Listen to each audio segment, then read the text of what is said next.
Ramanathapuram வேலுமாணிக்கம் Montessori matric மேல்நிலைப் பள்ளியில் 80வது சுதந்திர தின விழா சிறப்பாக கொண்டாடப்பட்டது. இந்த சுதந்திர தின விழா நிகழ்ச்சிக்கு பள்ளியின் தலைவரும் தாளாளருமான பொறியாளர் வி.ஜே. பரந்தாமன் தலைமை வகித்தார். பள்ளியின் முதல்வர் பரிமளா டி. ஆண்டனி முன்னிலை வகித்தார். இந்த விழாவில் நடனம், நாடகம், பட்டிமன்றம் உள்ளிட்ட பல்வேறு கலை நிகழ்ச்சிகள் நடத்தப்பட்டன.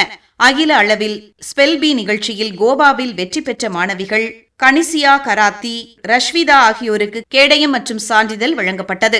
மேலும் பள்ளி தலைமை மாணவர், உதவி பள்ளி மாணவர் உள்ளிட்ட பொறுப்புகளுக்கு பல்வேறு தேர்வுகள் நடத்தியும் வாக்குப்பதிவு நடத்தியும் தேர்வு பெற்றவர்களுக்கு பதவி பிரமாணம் செய்து வைக்கப்பட்டது. நிறைவில் பள்ளி தாளாளர் பொறியாளர் வி.ஜே. பரந்தாமன் சுதந்திர தின உரை நிகழ்த்தினார். எல்லாத்துக்குமே கிடைக்கிறது சொல்ல போனதுக்கு மற்றவங்கள்ட்ட ஒரு விதமான யூனிட்டி இருக்கும். ஆனால் ஸ்டூடெண்ட்ஸை பார்க்கும்போது அபரிதமாக எல்லா விதமான எலிஜிபிளும் அவங்கள்ட்ட இருக்குது. ஸோ நீங்கள் உயர்வதனால் பரப்பிங்கிற நம்பிக்கை மட்டும் இருக்குது. சேவியர்ஸை சொன்னால் ஒரு ஃபோட்டோ நான் இப்போலாம் எப்படி யோசிக்கிறேன்னா உங்களோட ஒரு ஃபோட்டோ எடுத்து வச்சுக்கணும்னு யோசிக்கிறேன். ஏன்னா நீங்கள் ஒரு நாள் நல்ல உயரமான இடத்துல கண்டிப்பாக நிற்பீங்க. அதை நான் எங்கள் கூட பார்க்க தான் போகிறேங்கிறது எனக்கு நம்பிக்கை இருக்குது. ஆனால் இந்த இடத்துல ஒரு மாபெரும் ஆளை சொல்லாமல் இருக்கக்கூடாது. பட் நான் எதுக்காக எதிர்பார்த்துக்கிட்டு இருக்கேன்னா கொஞ்ச நேரம் அமைதியாக இருக்கு உங்கள் டிஸ்கஷன், அப்புறம் நீங்கள் பண்ணிக்கலாம்.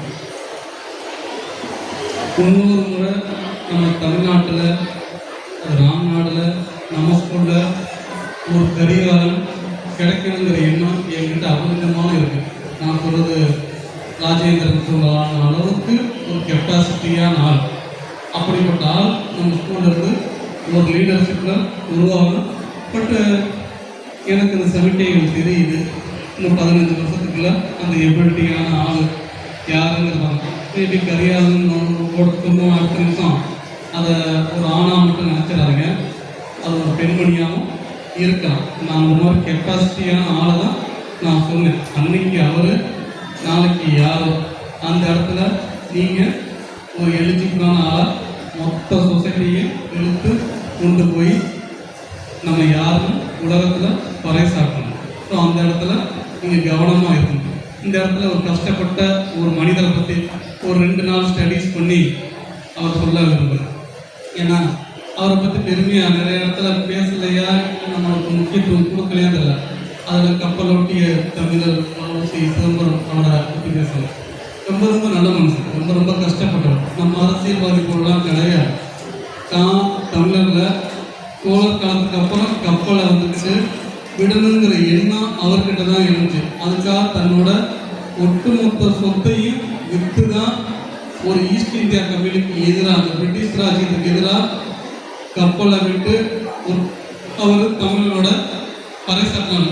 பட் ஏன் அவருக்கு அதிகமான சப்போர்ட், அதிகமான பணம் கொடுத்து அவரை காப்பாற்றணும்.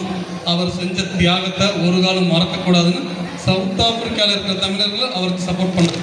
தமிழர்கள் நினைக்கக்கூடிய ஒரே விஷயம், அவங்க பிறப்பால் தமிழர்களாக தான் இருக்கணும் அவசியம் இல்லை. அவங்க எந்த இடத்துலையும் பிறந்துக்கலாம்.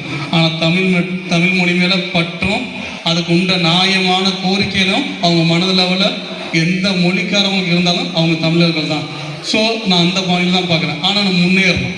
அது உலகத்தில் எந்த இடத்துல இருந்தாலும் தமிழர்களுக்கு கை கொடுத்து முன்னேற்றிக்கிட்டே இருக்கணும்.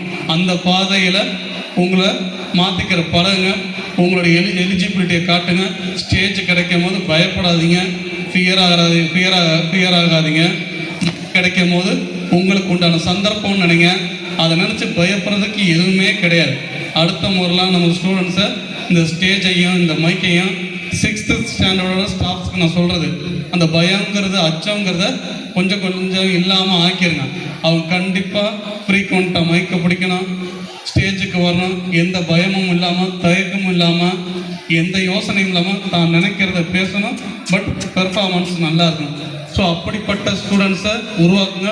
அது எல்லாமே ஆசிரியர் கையில் தான் இருக்குது. எந்த குரு நினச்சாலும் ஒரு நல்ல சிஷியர்களை உருவாக்க முடியும். ஸோ அதை மைண்டில் வச்சுக்கிட்டு நீங்கள் உருவாக்க முடியும். நாளைக்கு காலம் கடந்து நம்ம இருக்கோமோ இல்லையோ அது நம்ம பேரை சொல்லும். அது ஒன்று மட்டும்தான் நமக்கு தேவை. ஸோ அதை நினச்சி பயணிக்க பழகுங்க. ஸோ அதுக்காக வந்துக்கிட்டு ரொம்ப வந்துக்கிட்டு கம்ப்யூட்டர் மாதிரி ரோபோ மாதிரி நான் இருந்தேன்னு உங்களை சொல்லலை. ஆனால் எல்லா நேரமும் விளையாட்டுத்தனமாகவே இருக்கிறது, நம்மளை அறியாமல் அழிச்சுக்கிறது. ஸோ எப்போ இருக்கணுமோ அப்போ இருங்க, எப்போ இருக்கக்கூடாதோ அப்போ இருக்காதீங்க. ஸோ அதெல்லாம் உணர்ந்து செயல்படுங்க. ஸோ நான் நினைக்கிற மாதிரி சில பேர்லாம் எழுதியிருந்தாங்க, சில ஸ்டூடெண்ட்ஸ் எல்லாம் இது ஜூனு கண்டிப்பாக ஜூ தான். ஆனால் உங்களுக்கு இந்த 12th வரை தான் ஜூ. எங்களுக்கு இது வாழ்நாள் வரைக்கும் இது ஜூவாக தான் இருக்க போகுது.